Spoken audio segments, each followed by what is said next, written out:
Hello, screenwriters, and welcome to Writing for Screens, the screenwriting step-by-step project, episode 166.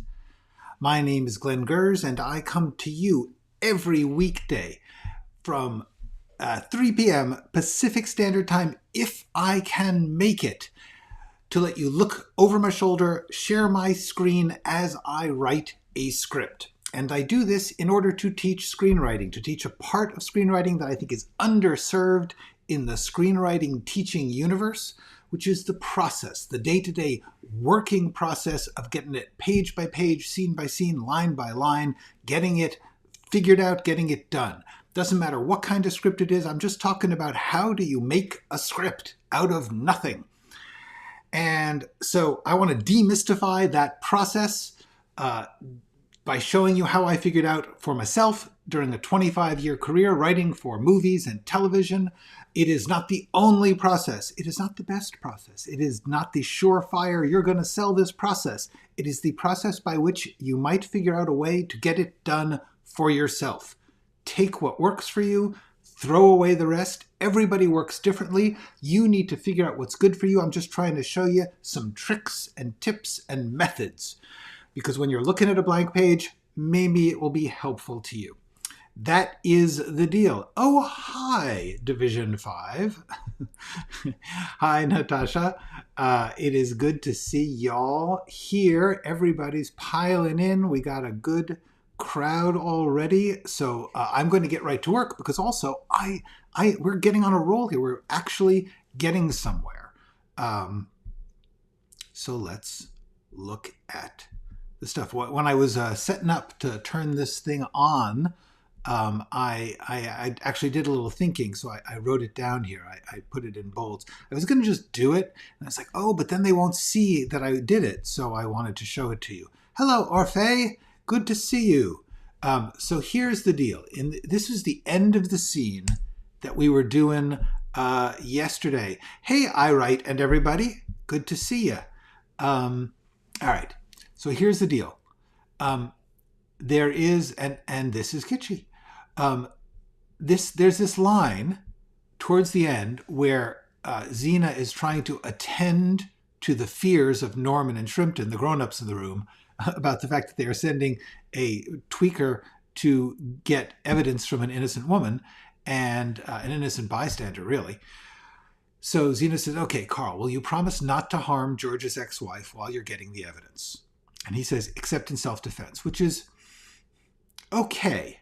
But we're about to do essentially the same bit when she says, Carl, call in before you do anything. And he's checking the magazine of a large 45 and he says, hey, I got this. I will not. So this is essentially the same beat twice. It's sort of, as much as it's a joke, it's the same joke twice. That is not a great idea. It feels like we're just running the same thing over and over. So what I'm going to do here, because I like this one better, and the except in self-defense is kind of confusing, especially because later he is in self-defense and he does not harm them. So, boom, I'm going to take that out. I'm going to move this here. And I'm going to replace call in with Carl. Will you promise not to harm? Will you promise not to harm George's ex-wife while you're getting the evidence?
All right, so now here's the problem, is now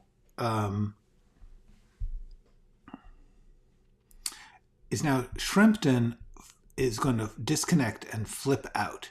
And the problem with that is that she now no longer has something that provokes that.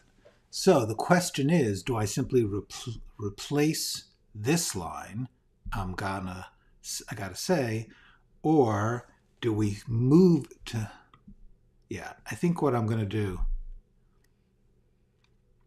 is rearrange some lines so that Xena is not taken.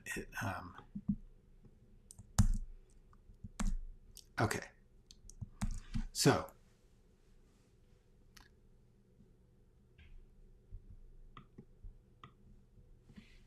there we go. Look at that. Look at that. Oh, look, we're down to 71 pages. Hi, Errol.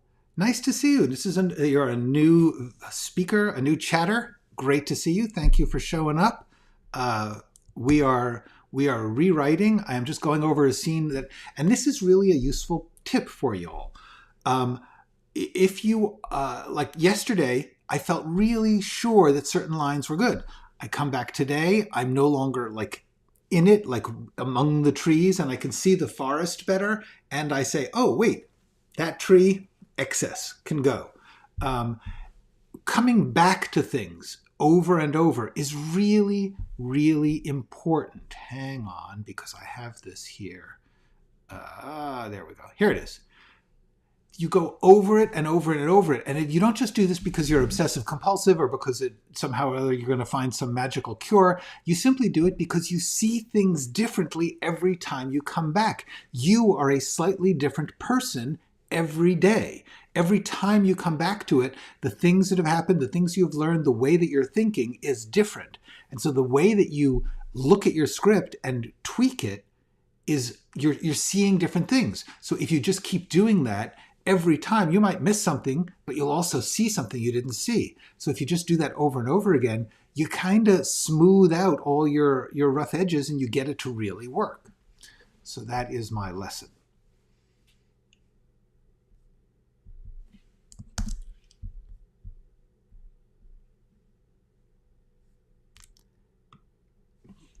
Gotta say, look at that, I'm just cutting lines. All right, so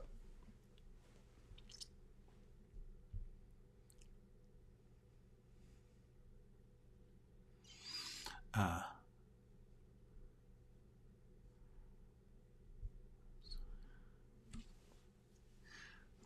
like to pretend we're detectives at all. Okay, so Shrimpton disconnects. I'm going to make that all caps just to make sure we see it.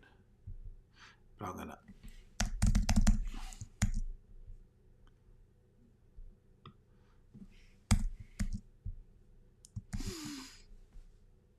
okay.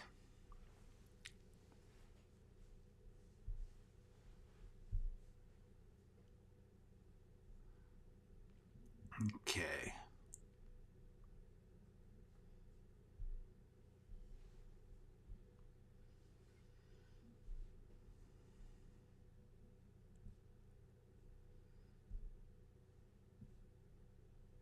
Okay, so then the other thing I needed to do here, what I was just thinking of as I was looking at this, is in a way we want to know that he is checking the magazine and snapping it into the gun are two separate actions. And so psychologically, I would rather have him be doing that here.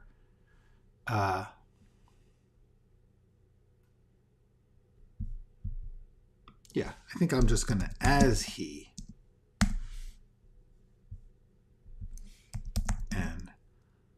and snaps it decisively into the gun. What I'm going to do is make it an as he does this so that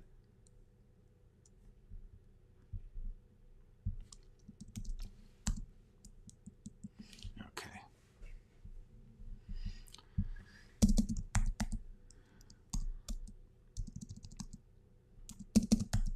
She ends the Zoom.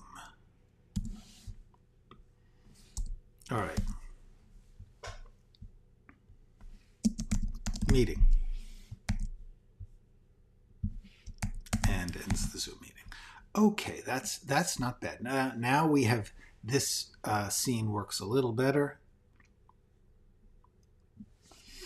All right, so now here's the next thing that happens. We've got this scene with just, there's like a couple of quick beats, quick scenes.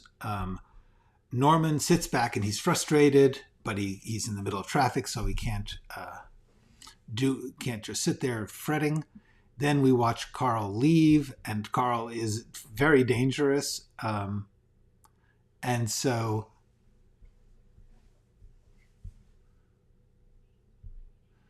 once again, I'm thinking, I think I want to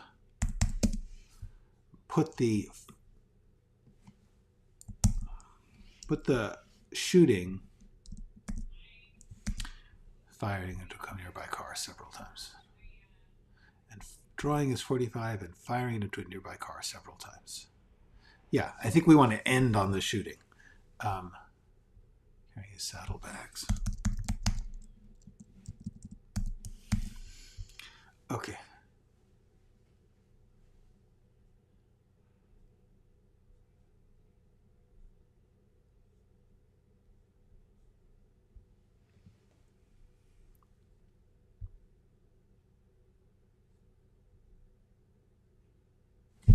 Firing repeatedly into a nearby car. Into a parked car.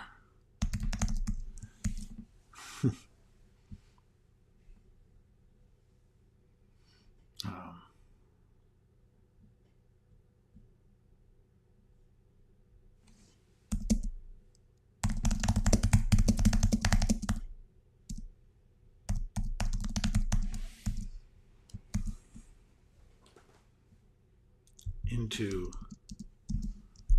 Marcus's car. There we go. Okay, so the beats are Zoom meeting ends. Norman is like, damn it. And then we watch Carl flip out. Then we go to Norman's apartment. And he finds Madeline and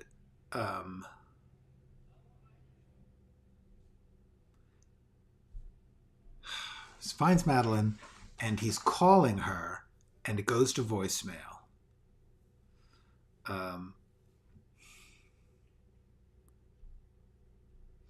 And then we have a time jump, and then Norman decides that since he hasn't talked to her, he has to go personally. So there's these 4 scenes. I feel like this time jump between Norman hanging up and then a couple hours later, this is not the smoothest thing I've ever written. It's very hard to do a time jump when you are in one location and then you're in the same location and it's later without feeling like we've been sitting there watching paint dry.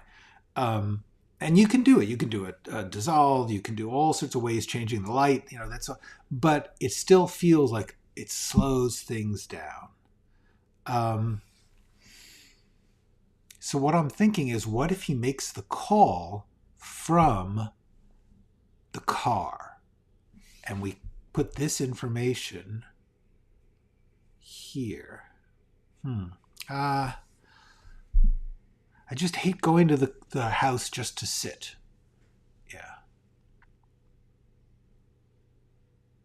Yeah, that's what we're going to do.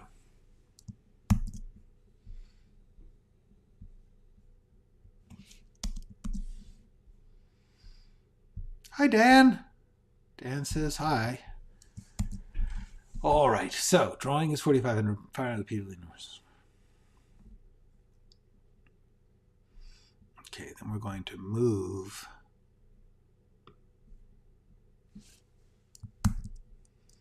this to here.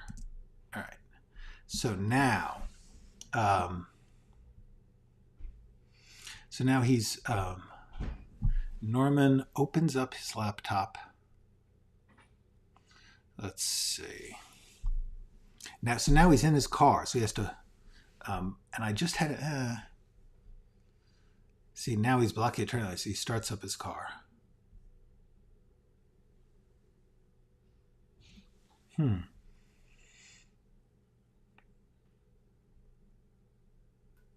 Yeah.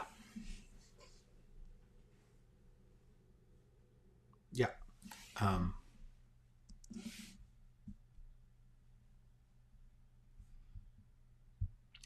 Hello, Isha. Very nice to have you here. I am so glad to have new folks watching. This is great.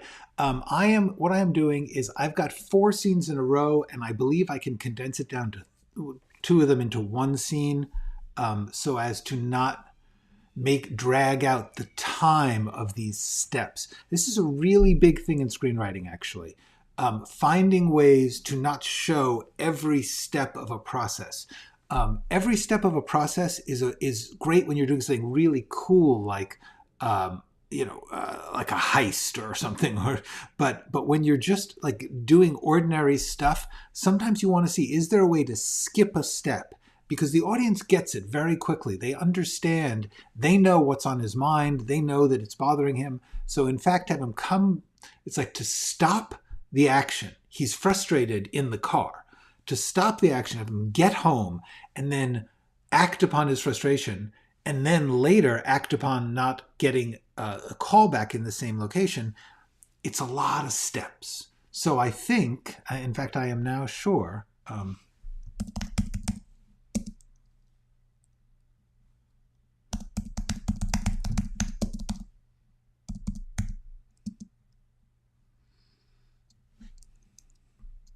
Over. Let's see, where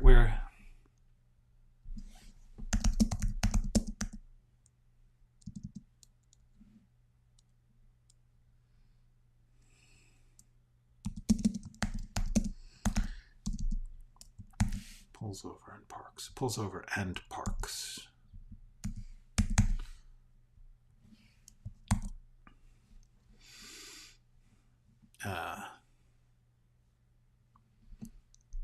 Takes his laptop from a case on the passenger seat.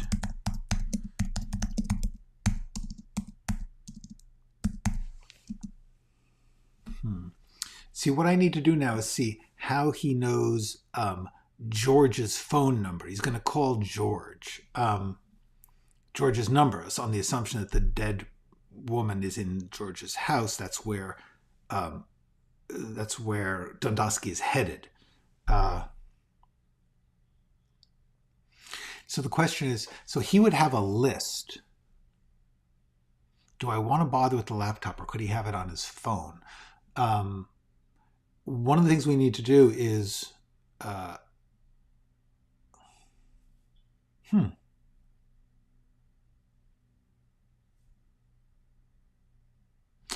was just thinking, I don't use like Siri or Alexa, so I tend to not think about this like as an option for ways to behave. But the truth is, as he's driving, he could say to his phone, find George's number, or find the list for this group. Hey, Marat Flatosa, not too late. It's only 3:19 here. We got time. You're going to see lots of activity as I try and figure out how to make a phone call clearly. How to make a phone call.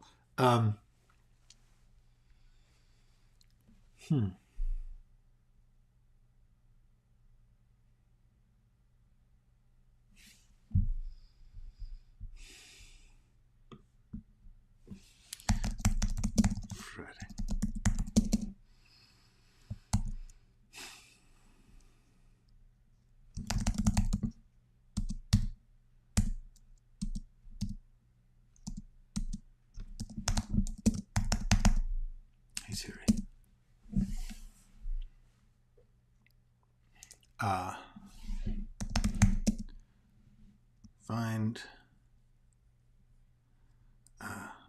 corkboard, yarn, and pins member list.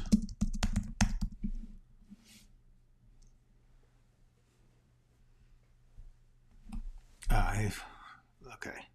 Uh, yeah.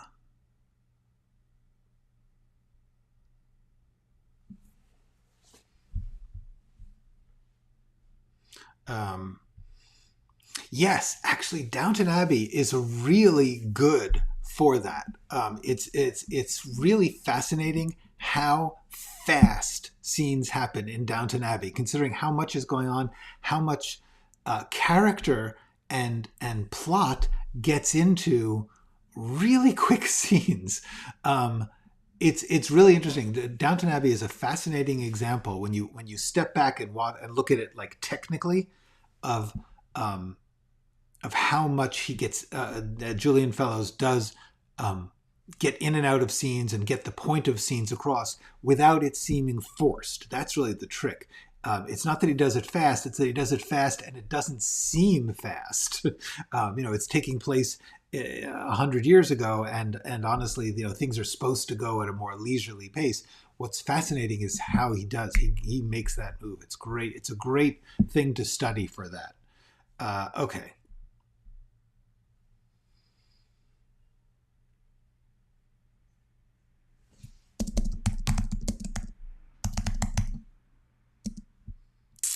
Gosh, I've forgotten George.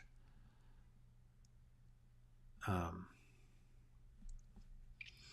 okay, so now I know that this is not how Siri works, but I'm going to. I know. We'll have him be inept. Hey Siri, call George. What's George's name? Oh gosh, I hate doing this, but I'm gonna have to look up George's name. Okay, where are we? On page 20. George Roisman. Okay, back to 20. Back to 20. There we go. Okay.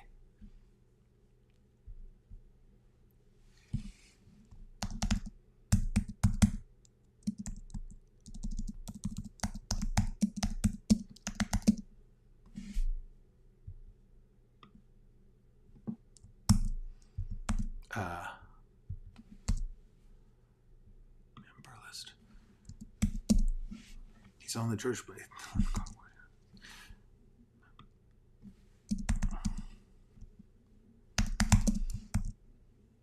There we go.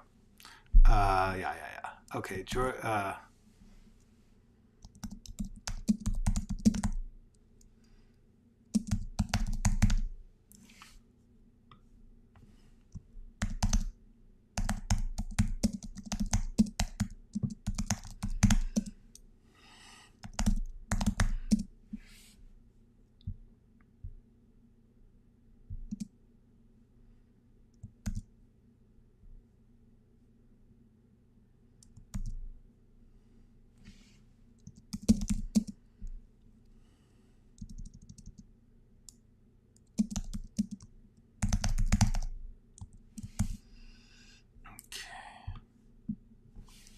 So,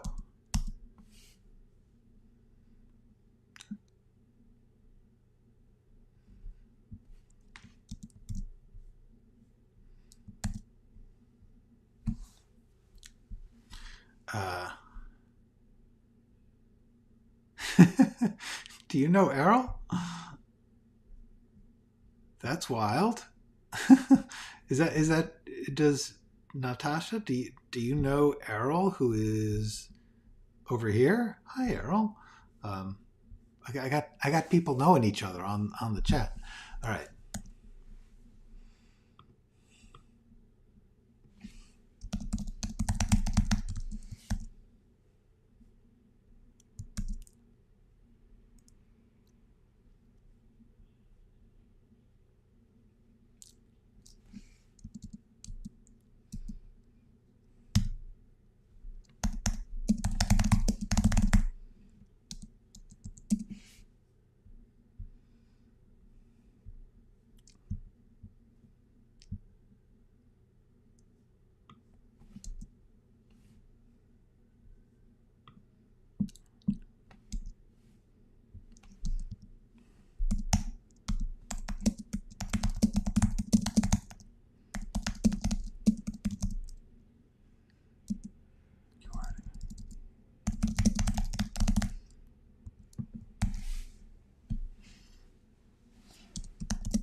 It's too on the, there we go.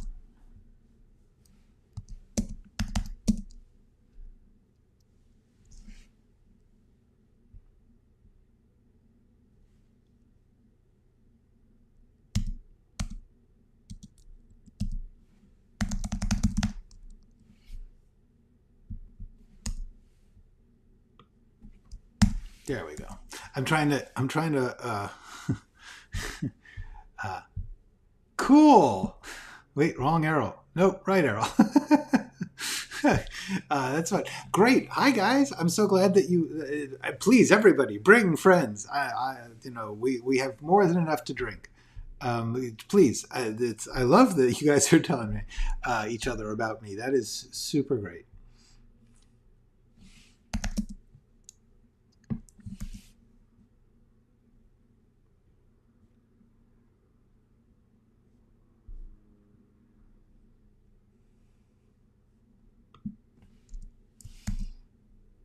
All right. So, okay. So.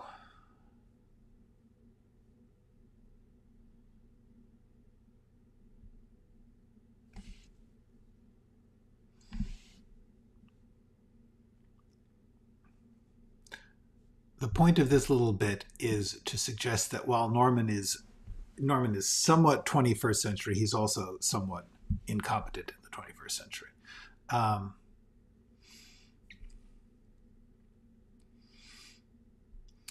The Arndt video and good recommendation. Yes. Yeah. I agree. I love this thing. This is a video. Let me see if I can find. Here we go. Yeah. There's a video. Just Google this Michael Arndt video on endings, and you'll get it. It's on a site called Pandemonium, but I don't really know. It's like, I think his site. Anyway, it's a 2-hour analysis of The Graduate, Little Miss Sunshine, which Arndt wrote, and Star Wars. 3 very different pieces, but he talks about the structural similarities and the tricks they play and the way that things are woven in through the entire. He breaks it down. He shows you the clips. He analyzes it. It's really brilliant. It's not the answer to all stories, but it's a lot of some very cool tricks.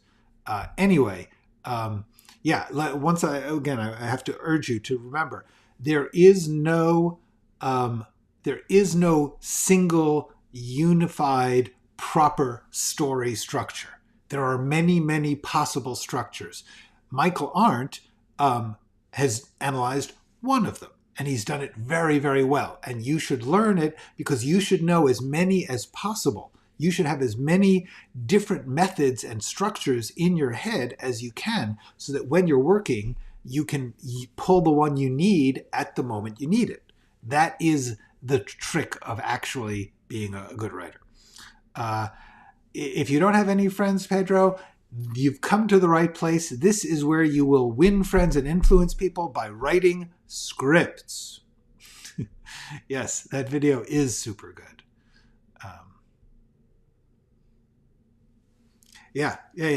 Michael Arndt, he's a good screenwriting teacher. He keeps on saying it's not a formula. It is a formula, but it's a good formula, and it's just not the only formula. But the excellent. It's just good thinking. Good thinking. Oh, yay! I'm sure Truffaut and Hitchcock's relatives will be glad that we did that. But I know that you'll be glad that you'll learn a lot. You will learn a lot from that book about story and structure, and if you're ever interested in directing, a lot about directing. Also, it will hopefully steer you to watch some of his movies. Some of his movies don't hold up, but some of them, like Strangers on a Train, Rear Window. I like Saboteur a lot, but it's anyway. The point is, there's a North by Northwest. There are Frenzy, by the way, not to everyone's taste, but another amazing. The pile of amazing films that Hitchcock did manage to turn out, while also turning out some, standard, is pretty incredible. It truly is.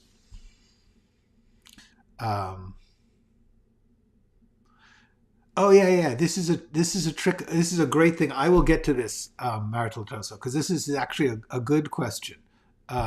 Yeah. Yep, I know what you're asking, and yeah, Marnie is a twisted film.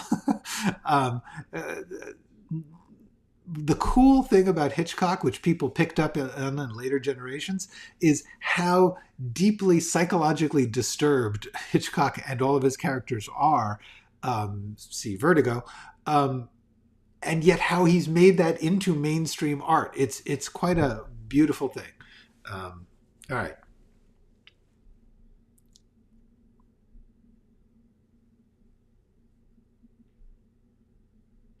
All right.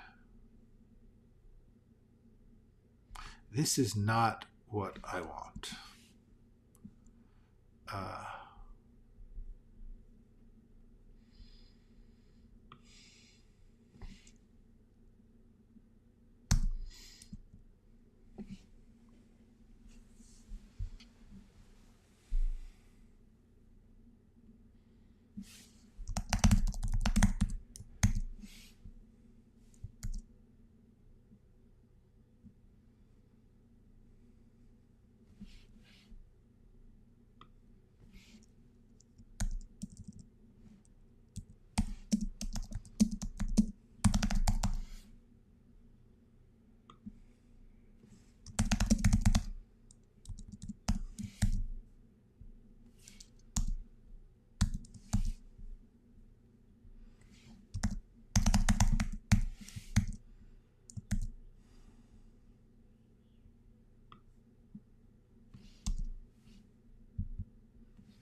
okay.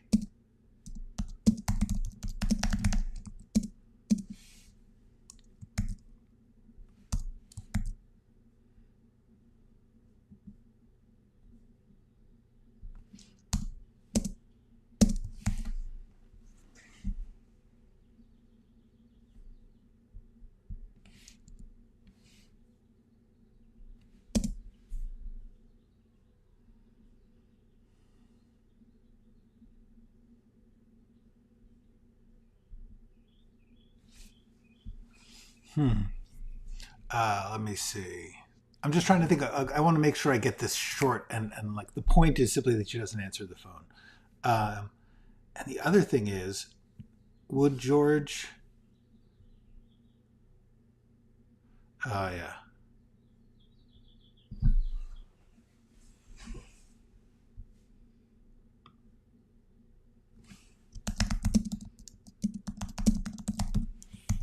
There we go.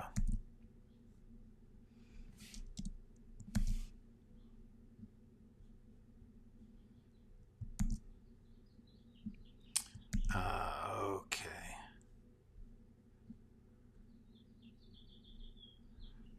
Yeah, the documentary is good. I think the book is better, but 72 Cuts is great. Yes, absolutely. Um,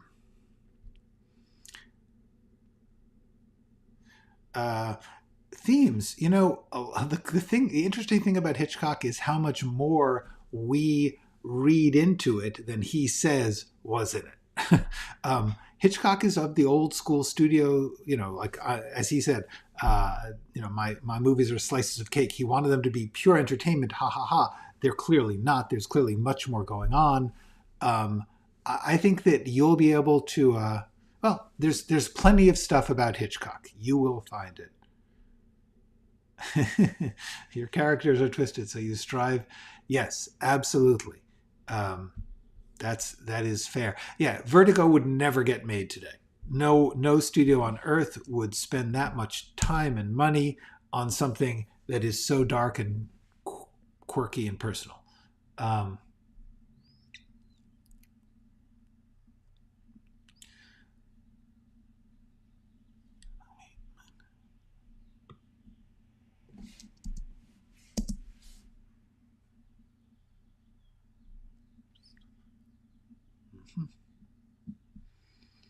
all right.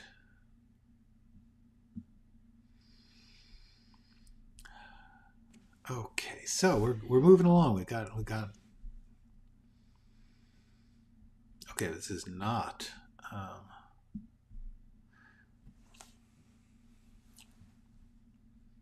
Norman's car. We're in his car.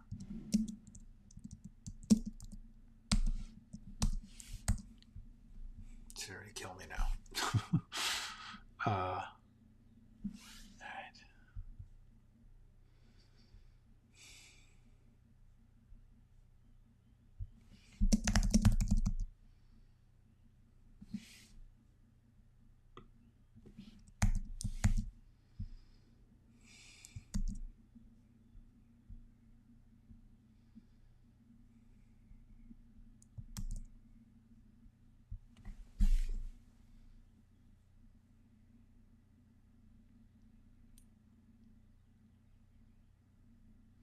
All I was just trying to think of whether or not I want to.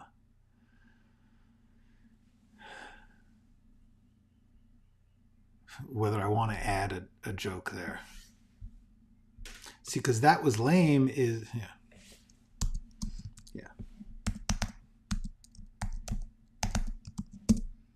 Rewind time.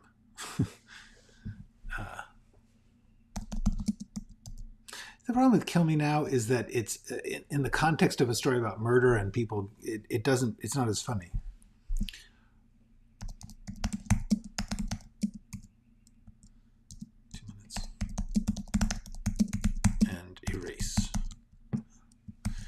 Siri, rewind time 2 minutes and erase.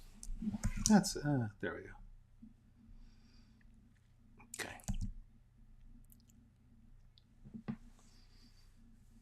So now we can, now here's the thing. I don't like going to, from Norman's car to Norman's apartment later, unless I'm going to show somehow that he's, yeah, I guess if he's like looking at Madeline's photo,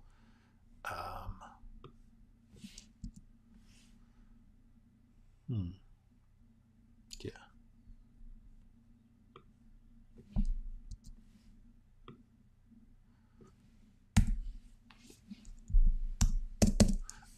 Okay. Yes, this is a good question. The answer is, I don't know. I would say I'm still on the second draft because I tend to just go through the whole thing, and when I feel like I've worked it enough, I will stop and I will make a copy of it and date that, and that makes it a finished draft. However, the truth is, if you start working in production or you start getting notes from producers, they will often have you change 1 or 2 scenes, and then you, in theory, put out a new draft. So eventually you get to 50 drafts, but you really didn't rewrite it 50 times. You rewrote 50 parts of it. And yes, you do that 50 times.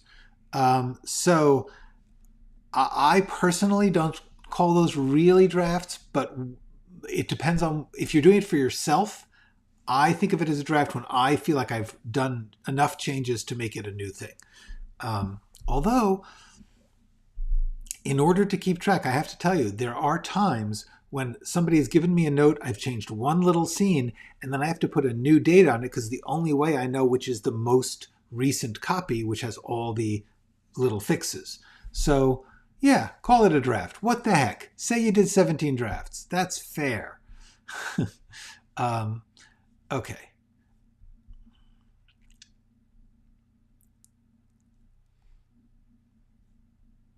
I don't think we need 20th century. I think that's clear.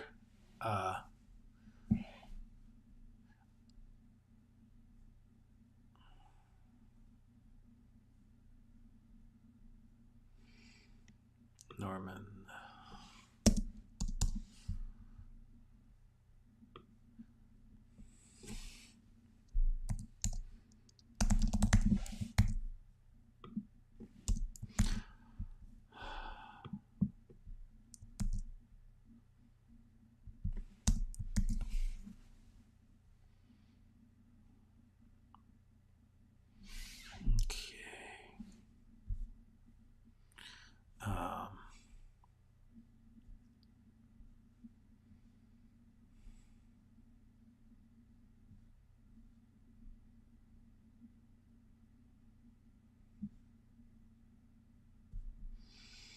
Now, you know what I think I'm going to do?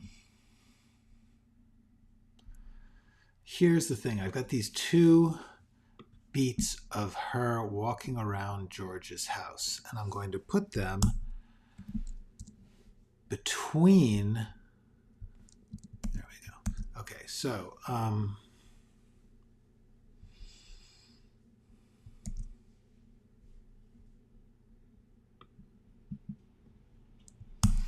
gonna right.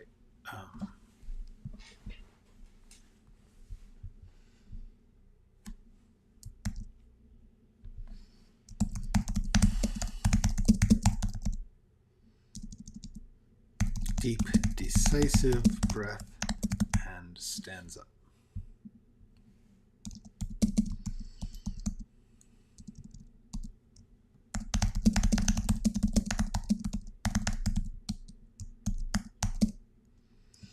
All right, so what I got going here is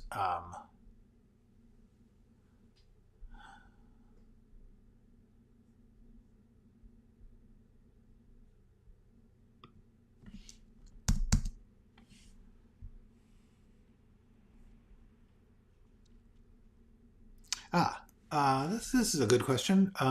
Okay, here's the deal. Colors. In production, let's talk about this, and then I'll also answer Latosos. The colors of drafts. Originally, I think that they still do this. When you did a script, once they were in production, they locked it. They said this is the script, and there was a date on it, and everyone had to work from the same script. If you've got the editing department and the production design department are all have to be working from the same script. Now, what happens is sometimes there are rewrites during pre-production. So what they will do is, in order to make sure that everyone knows they've got the same script, they have a list of page colors, paper colors, with the types of colors readily available in copy stores. When you get reams of paper, they can come in different colors. So there's blue, green, salmon, I can't remember all of them, but the point is that there's a specific order that they go in: white, blue, green, yellow, salmon, blah, blah, blah. That order tells everyone when they do a new script, a new draft, when they've made changes, everyone should be working from the same script. So they say, we're going to do the second set of changes, we're going to change the color to blue. Then the third color is pink. If you go into final draft, production, revisions, here we go. Okay, hold on, I'm going to show you this. Okay, so see this? It says like pink revised, yellow revised, green revised, goldenrod, then second white, second blue. So what they do here is, if that list is in order and you've got like 20 colors or something, therefore, especially if you repeat your series, that way everyone knows they're on the same draft. Like when they put out the second draft, it's the blue draft, and everyone can say, hey, are you, like, look at your script, are you on the blue draft? Are you working from the copies that were delivered in the blue pages? The problem is now, I believe very often they're trying to save paper. They don't actually print the script. They send out PDFs, but I still think they may do colors. Anyway, the main thing is that by giving colors to the drafts, the date of the draft, once again, let me show you this. See how it says the date? It's like a color, and then it says the date.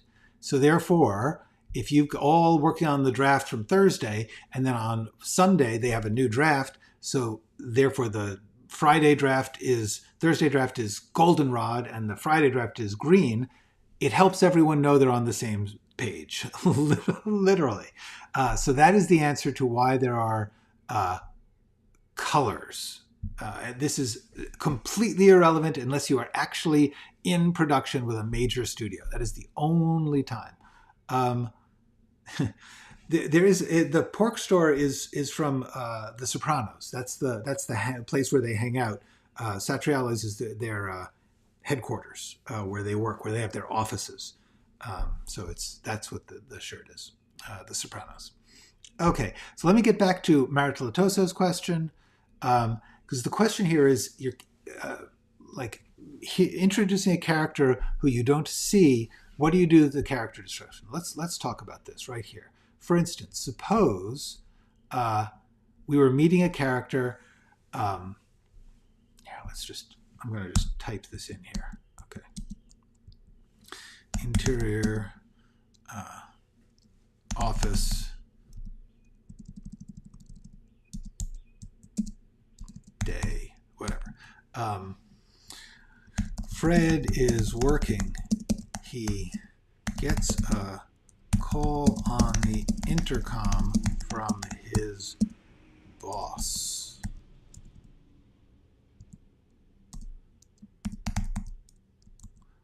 And then it would say like boss, but the boss's name is, let's just use Xena to make things easier on me. Okay. Xena, the boss. So what I would do is this.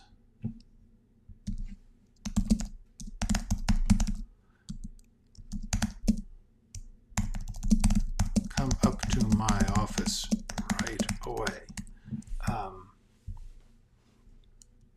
So this is what I would do. I would put the name, the first time you use someone's name, I try and bold it and capitalize it just to like say, we're introducing a new character. So I do that. I would not physically describe her because we can't see her. So unless her voice is distinctive and it's important that she has like a shrill voice, I would just say, gets a call from Xena the boss. Then you call her by her name. The one thing I don't like to do is like boss. And then later you call her Xena. Always use the same names in these character, like when dialogue is the heading of her dialogue. Sometimes people will go like, if you haven't met a character yet, or he hasn't been formally introduced, you'll say like mysterious man in white coat or something. I don't think that's a good idea. I think it's a better idea to just call them who they are because, for one thing, it's hell on the production if they ever get into production because they will think of that as two characters. They'll say, oh, there's the mysterious man in the white coat and Xena the boss. So you might do this.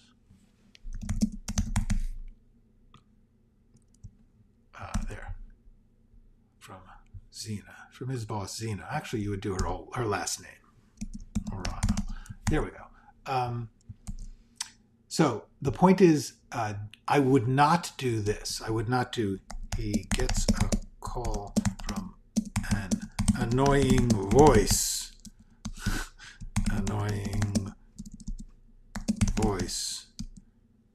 Don't do that and then later call them the boss because it's that as far as the production goes, that's two people. And as far as the reader goes, it's two people. It's like, this is a person where if you introduce a character and they're only seen in shadow or something, yes, you might say they're only seen in shadow, but mostly say it's Xena, but we only see her in shadow or something because they need to understand the connection between these people when they see them again later. And visually that would happen in the movie, but since there is no visual in the script, I think it's best to use their actual name. Does that make sense? Okay.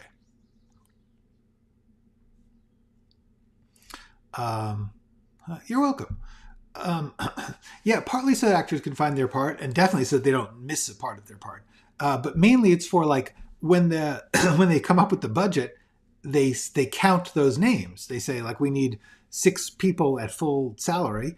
Well, if you've got 2 different names for the same character, the software is going to generate them as 2 people because it is all software now. Anyway, but the main thing is, and I have done it. Like I once, actually, no, I didn't. I was thinking about, I had a script where I have a guy and you don't meet him, like he's lurking around the background of a lot of scenes for like half the script. And then finally you meet him, his name is Leon.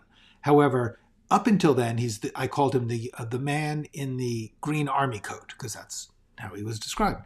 But what I started to do was I started to say, we see a young man, a young frazzle-haired man in a green army coat, Leon. And then I could just call him Leon from then. And I usually say, we once again see the young man we see Leon, the young man in the army coat. Something, if that's all we know about him, then definitely use that, but use their name. The audience recognizes people visually. There is no visual in script, so you need to use their name. That's how we recognize people on the page. Okay, so there you go. All right.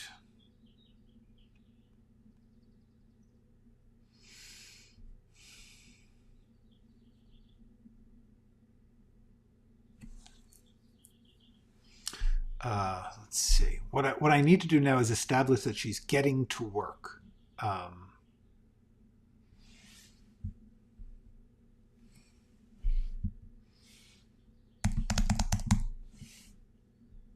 Okay, he's got floor-to-ceiling bookshelves, and so does Norman. That's no good.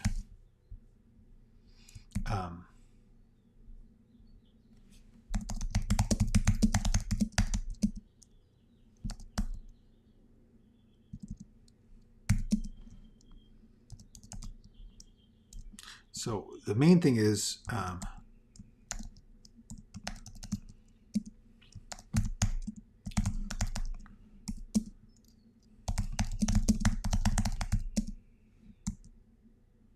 elaborate sound system.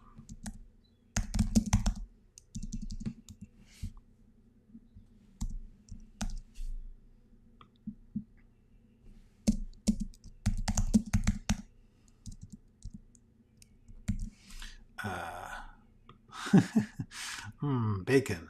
Not so much bacon. More like prosciutto and gabagool. It's the Sopranos. If you don't know the Sopranos, then none of this makes sense. But yeah, Sopranos.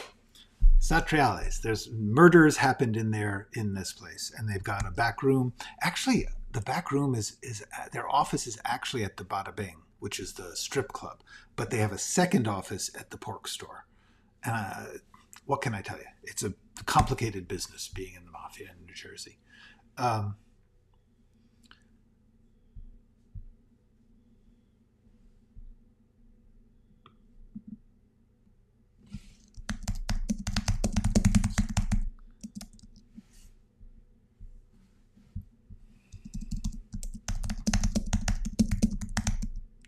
Shelf of old audio tapes in hand labeled boxes.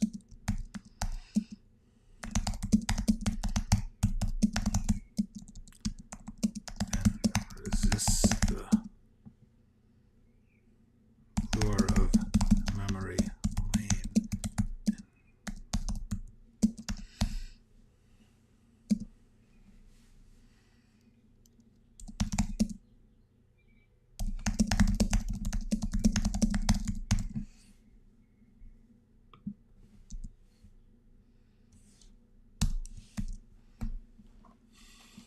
All right.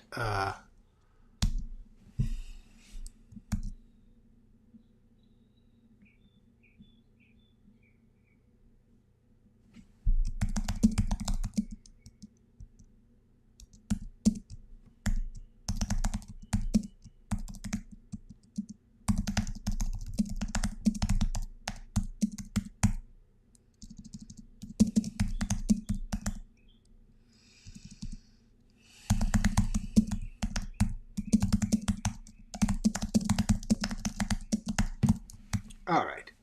No, that's not bad. Okay, so what I've done here is I've created a sequence in which, at the end of the Zoom, Carl heads out to.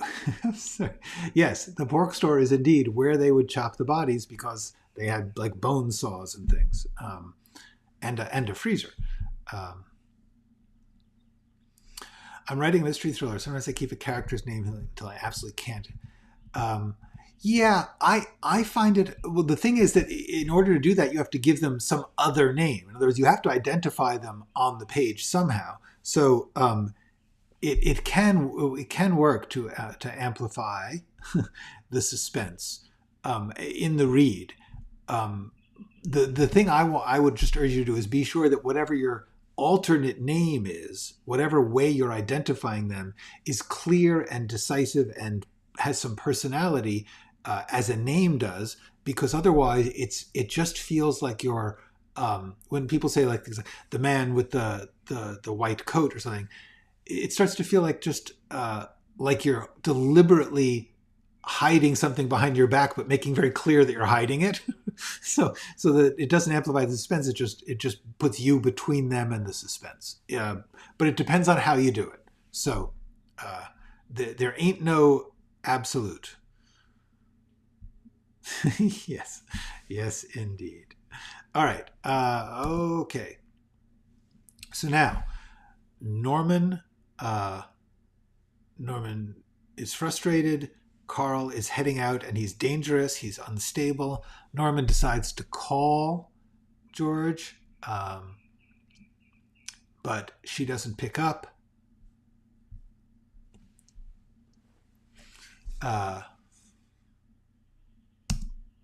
it's better. Then he leaves a voicemail, which is incompetent, and he knows it.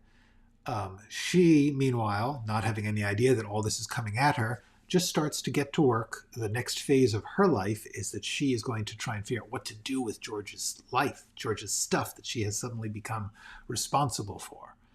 And then we're going to get to this scene, which is when we see Norman about to leave. But we're going to stop there because it's been about an hour. And it is the end of the working week. And so I will see you all Monday. See you Monday. Have a great weekend. Go write something.